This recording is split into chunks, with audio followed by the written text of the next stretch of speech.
Hi, everybody. I'm going to kind of read my speech. I hope that's okay.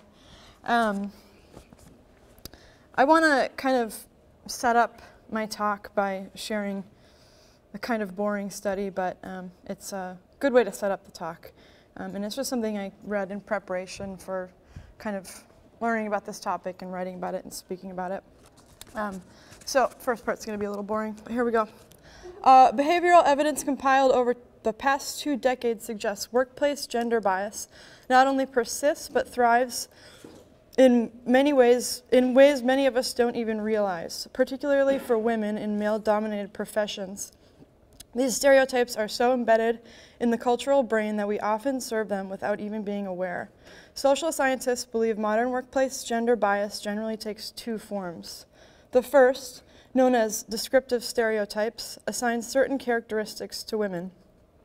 Women are caring, warm, deferential, emotional, sensitive, and so on. Traits consistently used to describe women for decades. Left alone, those traits aren't bad, but when a woman performs a job traditionally held by men, they can become incredibly harmful.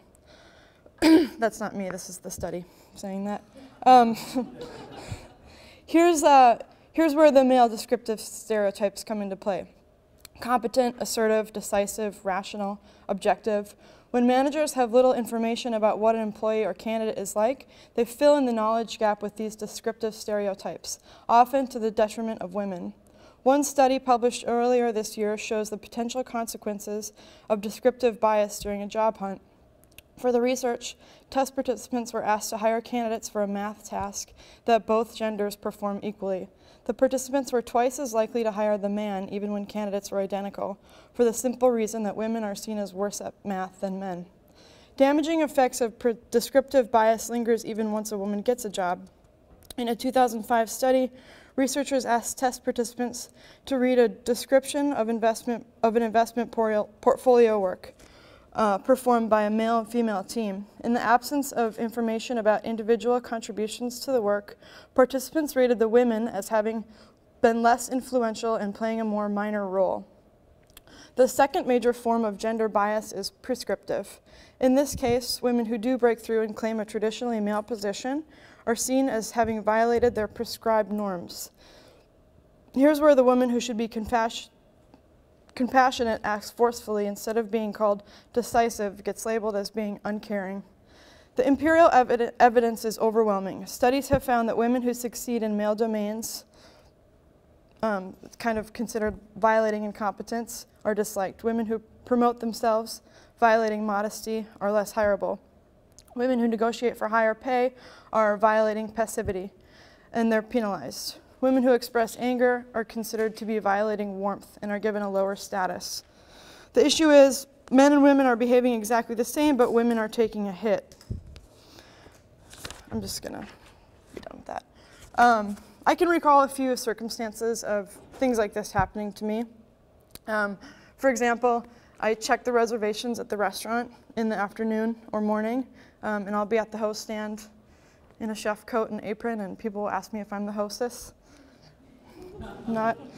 People call my office and ask for Mr. James Malone, and they hang up and say, wrong number, when I say this is she. My favorite one is a recent post on eater.com, which was written by a woman. She was reporting me leaving my position at Sea Change and the announcement of the restaurant Brute that Eric and I plan on opening together as partners. She says, I wonder what Jamie will do next. I hear Eric needs a sous chef. It's kind of funny. What do I really think of all this? For the most part, I don't really give a fuck. I think kitchens are pretty honest places. You put in the work and it shows. You don't and it doesn't.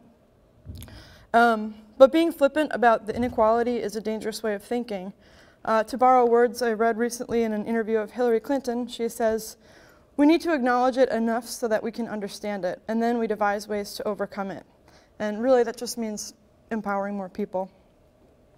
Eric and I are right now in search of space to open our restaurant, and in the meantime, we've been hosting pop-ups in Minneapolis, and it's really fun because we just get to cook and prep and the job I've had for the past several years, I don't get to do very much of that, so it's pretty fun. One of the guys who's been helping us cook, his name is Johnny. He baked bread for me at Sea Change. He still does. He's super awesome. He's really thoughtful and intelligent. He's the kind of person, when you ask him a question, he takes time, thinks of the answer, and really responds with something thoughtful.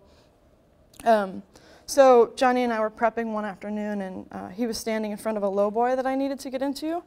And I bent down and tapped his knee, and I said, "Watch your nuts." And kind of joking, I was like, "Don't you hate it when people say that? It's so bro-y." I hate that. "Watch your nuts." It's so stupid. Anyways, so I said, don't you hate that?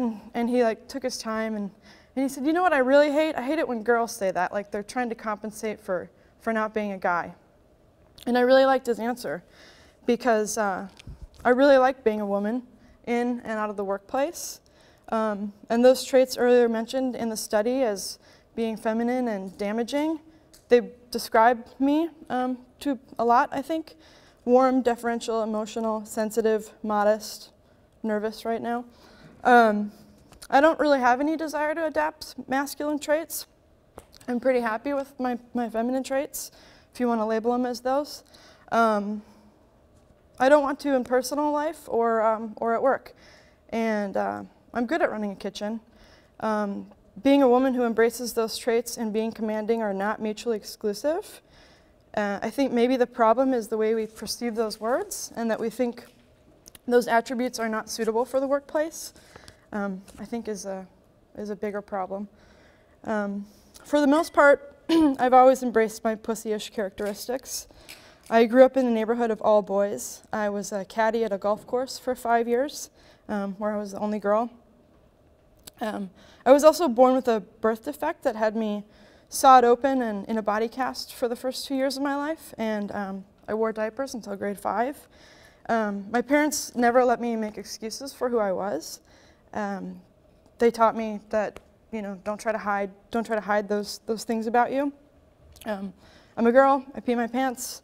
You can come over to my house or not, but it's your deal. It's your problem if you don't want to. So I think that was really influential to who I am now. I'm pretty comfortable with who I am. Good and bad, diaper or no diaper, loud voice or quiet. I did recently have an occasion where I kind of questioned this. One of the chefs who I really admire from Minneapolis and his very brilliant and successful wife were hosting a benefit for a friend of theirs, and they asked for donations. So I wrote a proposal. Eric and I donated a hand-curated picnic basket. So I wrote up the proposal and sent it to the chef's wife in an email. And she responded saying, "I was too modest and I didn't throw my name around enough and I should be more self-promoting." She said, "I'll get lost amongst the boys." She said, "Even in my email tone, I was too passive." And I think she was really trying to be helpful and coaching me. And I was really devastated because I am very shy, and I downplay my achievements frequently. So I spent a few days kind of considering her advice, and I thought, should I forego my deferential attitude and instead start focusing on self-promotion and self-preservation? Like, am I going about this all wrong? And then after a few days, I deleted the email and thought, fuck it, I'm pretty okay. I like being how I am. In fact, I think my gentle nature and sensitivity, combined with confidence and strong work ethic, is pretty effective in the kitchen. I don't think it's being a man or a woman that makes someone successful. I think it's being who we are that makes you successful. So there you go. I'm a girl. I'm a major pussy. I'm kind of proud of it. I work in kitchens, and people don't seem to have a problem with it, but that's just me. How do we address the issue of sexism as a community of cooks in our industry? How do we give those with damaging character traits a voice? How do we allow their contributions to be recognized and valued? I think we're already moving in the right direction. I think as a culture in whole, but especially in kitchens, we're moving towards kind of a collaborative nature, assigning more value to collective intelligence versus individual. And I'm going to The article that I wrote for Esquire was titled, they asked me to write about the Time magazine article, Gods of Food, sorry. And it's titled Penis or Vagina, which is the better kitchen tool. That's the part everyone reads, but the other part is, or can we somehow collaborate and create something that's better than the sum of our parts? And it's really about collaboration. So here we go. In November of last year, Time magazine released the article Gods of Food, a list of 13 people who are most influential on how we eat. Of the 13 gods, only 4 were women. None of them were chefs, provoking a flood of criticism and reopening the conversation about women making their way in a male-dominated, fraternal, and at times aggressive kitchen. Hang on. This conversation thoroughly annoys me. I always deny comment in interview when asked, what's it like to be a girl in the kitchen? Because I don't know. Adversity is everywhere. I work as hard as I can, and I rarely have time to contemplate how owning a vagina makes me a minority in the kitchen. In fact, I have found kitchens to be the most honest place I know. You put your head down, work hard, put care into what you do, learn as much about your craft as you possibly can, do what the chef tells you, and you'll be recognized. And then you'll be moved up, which, by the way, means working even harder. You don't need to have a penis for that, you just need to want to do it. Visit the apartment that I share with Eric Anderson. Once our motley crew of dogs stop barking, we have 3 dogs in a very small apartment, you'll notice one thing: books, shelves, stacks, piles of cookbooks, food writings, magazines. I was looking at these books one day while I was contemplating the question of women in kitchens and whether it matters to me. And I'm surrounded by a lot of my favorite cookbook authors and food writers who happen to be women. Paula Wolfert, M.F.K. Fisher, Lynn Rosetta Casper, Julia Child. And I wonder, do women authors hold their own among men in the food book world? And they do, actually. They write most of our cookbooks, but not the ones that Eric and I buy as professional cooks. I started counting. Together we own 270 books on food. 230 of them are written by men, 21 by women, and 19 co-authored by a male-female team. Shit, there's a problem here, and it's not the heat of the male-dominated kitchen. It's us. We're some sexist motherfuckers. Or maybe there's something else going on. A thought that knocks around my beef fat-soaked brain was recently brought into the loveliest light in a Lucky Peach essay by Margot Henderson, chef of Rochelle Canteen in London, and wife of Fergus Henderson. There, now you know who I'm talking about. Margot discusses without apology how she thinks men and women approach food differently. The male approach is to intellectualize food, to see it as a problem that must be solved with tools and circulators. The female approach is more intuitive, nurturing, and to add my own words to Margot's, often done with more lustiness. I agree with Margot in general terms, of course, but looking at our cookbook shelf, it's not hard to see which approach is more popular right now. We own tons of modern cookbooks, big, glossy, sexy pictures, artfully manipulated or intellectually unmanipulated food, and only one of them is authored by a woman, Anne Sophie Peake. But the question of men versus women and who's getting the most attention is really meaningless, because I think we're meant to collaborate in kitchens, in business, in government. We have always collaborated on the most basic need of nurturing. It goes back to hunters and gatherers. Just as feeding ourselves in an ancient world requires a broad skill set, so does running a kitchen. When I take into account the spectrum of skills it takes to make a restaurant great, it's impossible to say that one gender is better suited for the job than the other.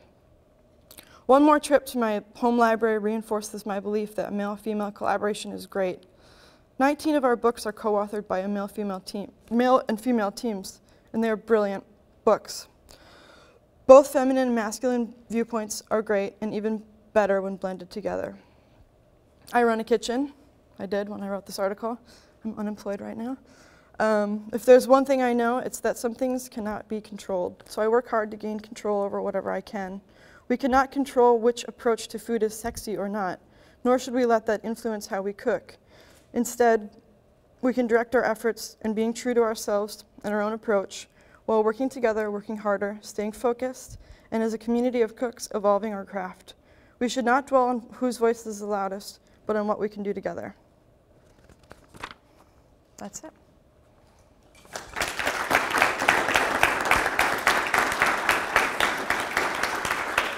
And I also, just in reference to the study that I started off with, tonight at dinner, when you like Matt Jennings' course more than mine, it's just because our society has conditioned you to think he's a better cook.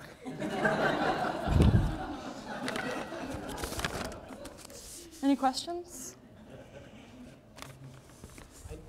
Yeah. Have you ever run into an instance where we have a very strong personality in our kitchen who's female, and she's our pastry chef, and she's incredibly talented. And sometimes, and I know this happens sometimes where women in the kitchen, and I've seen it at other restaurants that I worked at before, come across as, when they're coming across as being tough, or having exacting standards and not putting up with whatever. Sometimes it comes across as, they're a bitch. They're being a bitch. Yeah. Or even worse things are said about them. And I don't know if you encounter. It's nothing that I claim to understand or I will ever understand because I'm not a female. But I don't know if that's something you encountered or. Yeah, it definitely. Yeah, it happens. Yeah, it happens to me a lot. Even just kind of not being aggressive about it, but even just having high expectations can sometimes be a put off to people because I think again you're not being warm and whatever, you're going against those kind of stereotypes that you're supposed to be as a woman. And it definitely happens, but I think it's just something we can't change, so deal with it. Another thing that happens is the restaurant Sea Change that I worked for is run by a big company based in Dallas, Texas. So all my bosses are, in Texas, and I'm in Minnesota running this restaurant. And anytime I needed, something to be changed or had an issue that I never go to my boss with a complaint and no resolve. I usually here's my issue, here's my suggestion for resolve, etc. But it was always seen as me whining or complaining, or if I ever had an issue with another woman. My restaurant was in a big building. There were 2 other restaurants there. If there was ever an issue between me and another female in the building, it was always seen as a cat fight or something, not quite taken seriously. But I don't have an answer. I just. What do you find is the best way to deal with conflict in the kitchen as a woman with authority? I guess conflict between me and. When you run into an issue, it could be from anything from the bosses in Texas to even a bullheaded Comey. Right. Yeah. It's the same. It's the same as anyone. I think you just have to deal with it the way your personality deals with it. I think everyone, male or female, as a manager, deals with all those things a little differently. But at first, when I first started, I would be a little more aggressive or try to kind of adapt, like harsher tactics, or kind of do what I'd seen others do. And just over time, I learned that I need to be more true to who I am and deal with things in my own nature versus trying to yell or trying to be aggressive or something like that. Does that answer? Yes. A little bit, kind of? Yeah, saying, don't just copy this other chef that you maybe worked for before. You run around screaming and yelling at everybody, but right. Do it in your way. Yeah. I guess personally, if I'm resolving a conflict, I am pretty in tune with the emotions of others around me. So I guess I deal with people who I'm managing on a very individual basis. kind of based on who they are and what I think they'll respond to. Sometimes I yell at people, I guess, but not very often. Some people need a good yelling at. I have a little bit of a comment, but that's going to turn into a question. What I'm hearing is something that I from you is something that I feel like a lot of us often don't talk about enough, and that is this idea that, we talk about these larger trends of, what it's like to be a man in the kitchen versus what it's like to be a woman in the kitchen, or like what are male and female roles in kitchens, and so on and so forth. And we can talk about these things in the abstract, in magazine articles, and because we're talking about this level of remove. But when it comes to individual people and their individual choices on a daily, minute-by-minute basis, you always have to be yourself, right? You only have yourself to sort of draw your own knowledge and wisdom from to react to any situation. So what I'm hearing is, we have to be true to our personalities. At the same time, our personalities are always some combination of something innate in our brain, our families, the culture we were raised in, how you're raised to be a person. And yes, women are often raised to be quote-unquote women in a particular way, ladylike, or however we describe that. And boys are raised to be men, often to be more aggressive or whatever. So there are these bigger trends that happen kind of outside our control and kind of inside our control, right? So it's always this sort of amorphous mass. But I think the bigger thing, and this is kind of where the question is going to come from, a lot of kitchens, or at least in the old school style, are really based on a military philosophy, right? This is how you deal with it. The brigade is a battalion, and it's very much about a top-down hierarchy. It's very much about you say we chef, we chef, we chef, and that's all you're allowed to say. And right or wrong, the chef gets to come in and shot, make the call, and so on and so forth. So have you found, or anyone else in the room, found that kitchens, as you've progressed in your careers, have become places where there's more room for people with different personalities and different personality styles to really flourish? Or is it something where fundamentally it's still, whether we sort of make them nicer in creature comfort ways, or give people a little bit more time off or that kind of thing, or is it still fundamentally the kind of place where, no, it's about a we chef culture? Mm-hmm. I think the we chef culture is really important in kitchens because you're needing to get all these people together to accomplish these very precise things, timing, technique, all of this. And when you're running a kitchen, you need everyone on the team to, whether I'm right or wrong, it doesn't matter. We're just going to go with what I say for consistency's sake, and so we're all on the same page. And so that we chef thing is there for a function. But I do see kitchens kind of evolving, and it's definitely a more, I think cooks are professionals now. We're more highly regarded, and we're not just these, show up hungover at 3 in the afternoon. It's becoming more of a real professional environment, professional job. But another thing that I see happening in kitchens is, even though, yeah, we have that we chef culture, I think that we're all kind of saying, there's not one person that has all the answers or that knows everything about cooking, or there's not one person in the world that can possibly be the best at cooking everything. So I think I see the environment being more of one of sharing thoughts, sharing ideas, sharing those things, instead of just, there's only one way. So you still have that we chef thing, but it's just kind of a more open forum, I think, within the kitchen. I've also, to your point, Francis, and your point, I've also seen male chefs, it's more okay for male chefs to be themselves and adopt feminine traits, because we're all this amazing gradient of male to female. Right. And people like Bryce, I think you're one of those male chefs with some feminine traits. If I may. dress in the kitchen.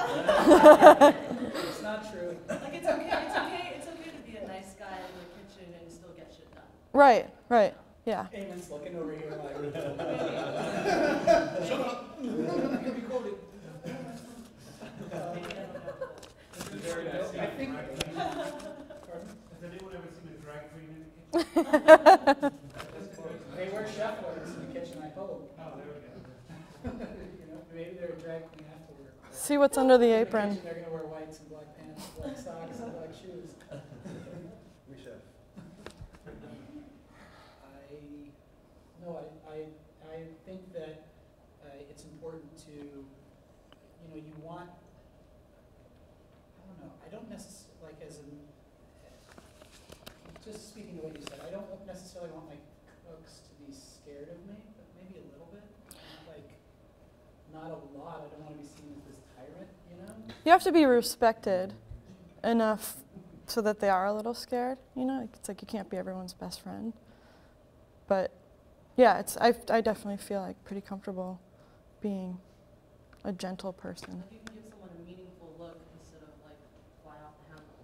Yeah. Different ways to communicate, which I think is cool. I think the media should, be more proactive about maybe seeking out chefs that are natural self-promoters. And maybe do you think that the media can be very, can promote those people without being patronizing about their gender? Being like, oh, you're a woman, we're going to feature you because you're a woman. Yeah. Yes, absolutely. Yeah, I think it's hard. I got an email the other day from a woman who writes for a publication based in Minneapolis, and she said, do you know are there any women chefs in the city that I should know about? And that's cool because she is looking for those people who aren't naturally self-promoting. But again, it's like there's men too that aren't self-promoting. But yeah, it's definitely important to seek out those people so that their contributions are valued and recognized just as much as the louder people, the people who are putting it out there for themselves, which is great too. But do you find that same dynamic at play, I'm not saying necessarily in your kitchen, but in kitchens in general, where it is often, and this is in every sort of social situation, be it a workplace, be it a classroom, be it even here, like people who want to talk more and are going to be louder because that's what they were taught to do to get ahead, or because that's their personality or whatever, or because they're bullies and they like to have like their room, like their voice dominate the room. Those people are going to be the people literally who other people are hearing more often, right? So how do we create spaces that can acknowledge and seek out and celebrate people who are maybe more introverted or maybe more quiet but still have incredible ideas to offer? Yeah, that's something I was thinking about a lot. And I think really the only answer is everyone as an individual needs to listen to those people too and try to notice them. But I do think the platform of collaboration that's so popular right now is very cool because when you're collaborating, you have to listen to others' ideas and seek out their ideas, and so it's kind of a cool. It's the beginning of something. I feel like the beginning of just having everyone's contribution recognized. I think the onus is also, it actually lies with us as women to speak up when we're feeling nervous or, not brave enough to. It's just sort of like, part of it is we have to be brave too. I do a radio show in New York and I looked at my lineup at some point and I was kind of like disappointed by, I would go many weeks without a woman guest, and it's, are there PR people raising their hands? Are they coming to me and saying, hey, like, I want to be on your show, Yeah, that's asking for Yeah. I don't know. I don't know if it's true. We do need to. But I mean, I think for myself, I get a lot of a lot of media attention for Minneapolis, for the city I'm in. And I don't know that I like it. It provides me a lot of opportunities, and that's why it is important for us to get out there and make sure we do get that attention, so that we can receive the opportunities, and women running businesses and things like this can have success in that way. But again, I don't know if sometimes I feel like that's going against who I am, to like, hey, look at me. Is that who I want to be? Is that how I want to be? I don't know. Or am I just doing it because somebody wrote me an email and told me I should, be louder, be more out there? I don't know. I just like cooking, I guess. That's whatever. Excuse me, are you a member of WCR, Women's Chef and Restaurateur? Mm-mm. No. They do great self-marketing for women. Just restaurateur of the year. She's a strong member of the group. Yeah, yeah. They have marketing people that come in and talk to the women chefs to help them improve their self-image, to write their autobiographies, to help them with the media and everything. It's really something that you would probably have a lot of benefit. Okay. Yeah. Thank you. Elizabeth Faulkner is very strong. Okay. Cool. Good. Am I done?